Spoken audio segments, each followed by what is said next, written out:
first, I'd love to welcome to the stage Nicole Wilhelm. Please, come on up.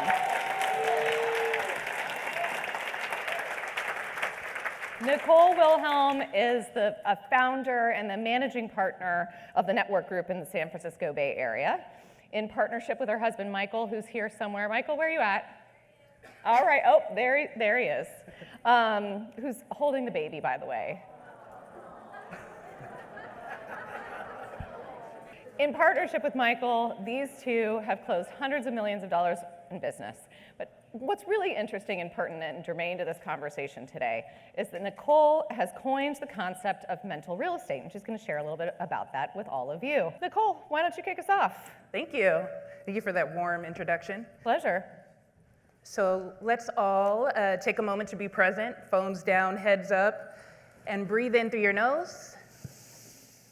Hold it. Now breathe out through your mouth. I know that feels good, because I don't know about you, but I hold my breath from time to time and don't even realize it. So today, we're going to talk about real estate, but not the kind that you're used to. I'm referring to the cognitive and emotional space that your thoughts, habits, and concerns can occupy in your mind. That's right. That's right. Thank you, Kingston. I appreciate you. Just as you wouldn't let somebody squat in your house or in your client's house, you should all be cognizant of what currently occupies your mind. My intention is that when you leave this retreat and you go and be of service to your community, that you remember to first clear and hold space for yourself. Now turn to your neighbor on the left and the right and say, remember to clear and hold space for yourself. Remember to clear and hold space for yourself.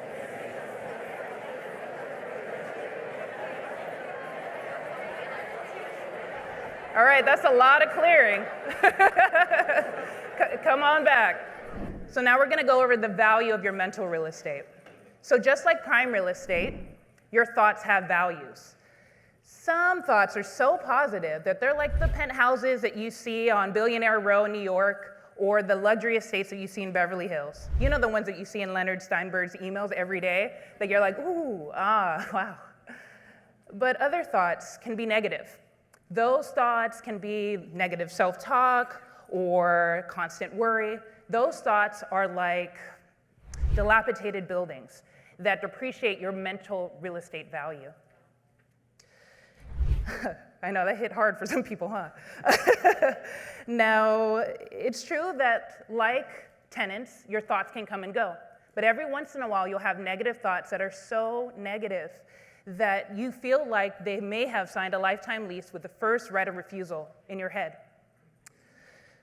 And just like financial debt can burden you, emotional debt like fear, anger, and regret, they can all give you negative equity within your mind. T. Harvey Eckert said in his book, Millionaire Mind, that there's no thought that lives in your head rent-free. So remember that the next time you have a reoccurring negative thought. Now, this brings us to 3 strategies to help you optimize your mental real estate.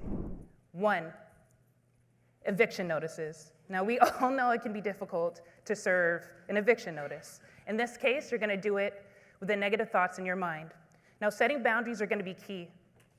I don't know how many of you in here have kids, but you know how important it is to set boundaries with your kids. It's imperative, but it is difficult.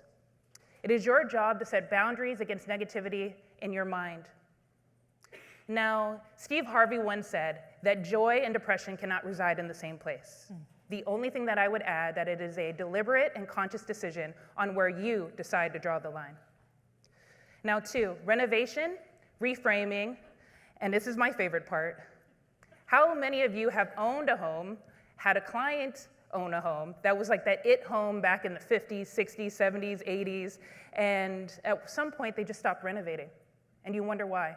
Anytime I feel like I have negative thoughts that are stagnant and I just need a tune-up or to renovate, I say this affirmation. I don't have to, I get to. So whatever it is, fill in the blank. I don't have to, I get to. And it instantly brings me to the present, where I'm a gift to myself and the people around me. I call this exercise the compass concierge of your mind. Future investments, mindfulness, and planning. So just like real property, it takes maintenance to keep your value, your mental value, and to increase it. So for that, I like to do meditation, daily clean-outs. I do it twice a day. I do transcendental meditation, and I highly recommend doing something of that nature to clear out space so that when your thoughts come back in, you're mindful of what's actually going on.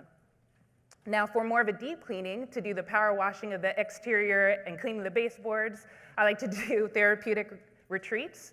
And every once in a while, I like to see if anything is broken. And I'll do that with ayahuasca. For those of you who know, then you know. And if you don't know and you want to know, that's a whole conversation in itself. So we're all real estate professionals here, and I'm sure that we can all agree that the most valuable piece of real estate that you can own is your mind, and every square inch is valuable. That's why it's imperative to clear out space and to evict negative tenants, because if you don't, those remains can then become skeletons in your family's closet, further perpetuating generational trauma. Now, we all heard the saying that health is wealth. I would just add that mental health is generational wealth.